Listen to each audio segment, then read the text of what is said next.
Hello. If you're new to this podcast, my name is Diana Dirkby, and I live with paranoid schizophrenia, CPTSD, and PTSD. I will focus on schizophrenia today. I'm the author of the audio podcast series Schizophrenia as I Live It, which is still live but now finished as I have transitioned to the current podcast, Fractured Ink Writing in Life's Chaos, which will evolve on a broader canvas. That doesn't mean I have had my last word on schizophrenia. It will be the theme in this current podcast. Today, I want to talk about responding to stigma. Many people like me live with schizophrenia and have experienced heartbreak due to the stigma surrounding this mental illness. The most powerful campaign against the unfair treatment of individuals with schizophrenia by law enforcement and government involves organizing, educating, and lobbying by a group strong enough to effect sweeping changes that improve outcomes for those living with this condition. Mental health advocacy groups serve as prime examples. In supporting people with schizophrenia, the Schizophrenia and Psychosis group stands out. I have provided their web address in the episode description. As I mentioned in another podcast episode, there are individuals on social media who live with schizophrenia and fight stigma against it by posting facts and personal experiences. These brave individuals are succeeding in building followers and fostering debate with people who sincerely want to understand schizophrenia better. That understanding fights stigma. I'll give just a few examples from Instagram. One of the most successful at fighting against stigma on Instagram is Michelle Hammer, who lives with schizophrenia and has designed a line of clothing with logos educating people about mental illness. Her website is in the episode description. Her Instagram handle is at schizophrenic.nyc, where she untiringly educates and shares. She even has cameras in her studio to show people how safe she is, including at home. Another example of an Instagram account that stands out is at schizophrenic hippie, run by Cody Green, who lives with schizophrenia. It's also in the episode description. How does one find such handles? If you type in hashtag schizophrenia into the Instagram search bar, you first see a succinct definition of schizophrenia by Meta AI. Then below that are examples of posts by people discussing schizophrenia. You can browse those to get you started on an account where schizophrenia is honestly shared. Not every topic is so organized. If you search hashtag CPTSD, there is just a list of some accounts, but if you search hashtag PTSD, you find a result as well organized as hashtag schizophrenia. In the last episode, I spoke about living with schizophrenia and CPTSD. I also have PTSD from a separate incident, but that's for another time as I want to stick to schizophrenia today. Unfortunately, it's not necessarily true that if you properly educate someone, they will drop all stigma against schizophrenia. Some of these individuals may even be in your family. Some of my family members see no reason to risk anything by including me in their circle. The word schizophrenia is enough to keep them away, even if they know nothing about it other than the false stereotypes presented in poorly made TV shows or movies. If you can manage it, I suggest avoiding such people. They don't want your anti-stigma education. They want to know they don't have to see you or talk to you. Don't let that attitude win by allowing it to break your heart, as I have foolishly done on several occasions. Not everyone is like this. Others will genuinely want to be your friend. As I have seen on social media, and as I know from my experience, some people are receptive to the idea that they need to know more about schizophrenia since they like you and want to learn how to cope with your diagnosis once it's revealed to them, either by your behavior or because you tell them. Whether they be family or friends, if they seek this exchange of question and answer, they will form the most reliable relationship for someone living with schizophrenia. Of course, some people will stick by you because they genuinely love you.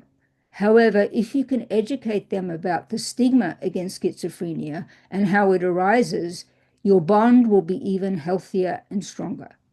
So, what is the two-way street I refer to in the title of this episode? I mean individuals, not mental health advocacy groups. To effectively combat stigma, we must understand why a person exercises stigma against schizophrenia and what feelings and thoughts drive them to such a prejudicial stance. Before educating them, we need to know where they stand. That is our advance down the two-way street. It's not just about how I am feeling, it's about how they are feeling too. For example, during many of my relapses, I have behaved in a manner that people don't recognize because they have never seen me manifest symptoms. Once I realize I'm symptomatic, I need to give anyone trying to deal with me the space to understand me under relapse. With some people, I have found that saying, I live with schizophrenia and here are some of the symptoms, is enough. And I have been surprised by the quick turnaround from fear to acceptance by such people. Some even say, thanks for sharing that you live with schizophrenia. Now we understand that you are behaving weirdly because of that diagnosis. Tell us more. By meeting stigma head on with such people, the two-way street is me allowing for ignorance and knowing the stigmatizers well enough to trust a head-on explanation as the best avenue to meeting and talking on our two-way street. However, we can't expect things to go so well with everyone. I already suggested that if you live with schizophrenia, then you don't waste stress and effort on those who don't want to meet you, even a little bit of the way down a two-way street. In some cases, some learn you live with schizophrenia or witness some of your symptoms and want to do the right thing. However, they don't know what the right thing is. I have already written in my blog and discussed in my podcast, Schizophrenia as I Live It, the LEAP method, LEAP, which can be highly effective if you actively want to help someone with schizophrenia. It's a way of forging a two-way street that will provide a positive result for both parties. To refresh your memory, the LEAP method, developed by psychologist Dr. Xavier Amador, is a communication approach designed to help families and mental health professionals connect with and support individuals with mental illness, even when those individuals are resistant to treatment or deny that they have a problem. It involves 4 core principles: listen, empathize, agree, and partner. The LEAP method is best advanced through the books of Amador and the resources available at the LEAP Institute. His book, I Am Not Sick, I Don't Need Help, is a comprehensive guide. The LEAP Institute website offers further information, including videos and training materials. I'll give the website in the episode description. For the LEAP method to be effective, there has to be a two-way street where the stigmatized and the person wanting to help them without stigma walk towards each other and meet in the middle with a powerful result.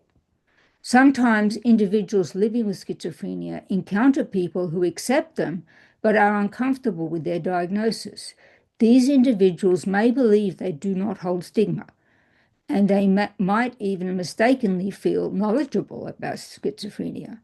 If this person is someone you value, it's essential to create space for their discomfort, since it is a genuine feeling, and to keep working toward helping them feel comfortable with you. The best way to achieve this is through education. However, They might not be inclined to read numerous books or follow relevant social media accounts.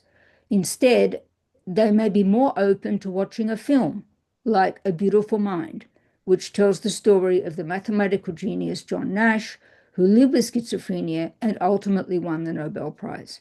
There are other media about different types of mental illness, like the Apple TV series The Crowded Room about DID, which is dissociative identity disorder. The movie All About Eve from 1950 also features dissociative identity disorder.